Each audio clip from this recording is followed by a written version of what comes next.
General Faiz Hamid की गिरफ्तारी का सबसे ज्यादा फायदा पीटीआई को होगा। इमरान खान को जेल में जनरल फैज के बारे में क्या बताया गया? हामिद मीर ने जनरल फैज हमीद की गिरफ्तारी की असल वजह बता दी।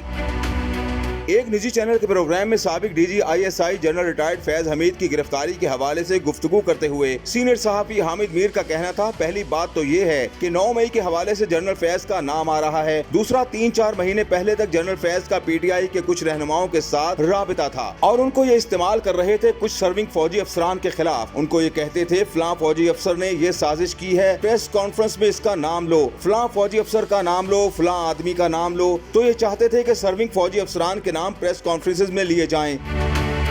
हामिद मीर ने कहा कि पीटीआई के 3-4 सीनियर रहनुमाओं ने एक मीटिंग की कि हम तंग आ गए हैं, ये जनरल फैज रोज किसी न किसी का नाम दे देता है कि इसको बदनाम करो, हम क्या करें। फिर उन्होंने जाकर अडियाला जेल में मुलाकातें की और उन्होंने कुछ दिन पहले अनऑफिशियली फैसला किया कि जनरल फैज से न हमें कोई हमदर्दी है, न हमें उनसे कोई मदद लेने की जरूरत है और न ही हमने उनसे कोई डिक्टेशन लेनी है। तो मैं समझता हूँ उनके खिलाफ कार्रवाई का जो आगाज हुआ है वो बड़ा खुश आइंद है, लेकिन इसका सबसे ज्यादा फायदा तहरीक इंसाफ को होगा, क्योंकि तहरीक इंसाफ एक गैर यकीनी सूरत हाल का शिकार थी। उनकी लीडरशिप जेल में बंद है और बाहर लाइन देने वाला कोई नहीं होता और जनरल फैज इसका फायदा उठाकर खुद के एक एडवाइजर बने हुए थे। तो अगर अब उनका राबिता कट गया है तो बहुत फायदा होगा पीटीआई को।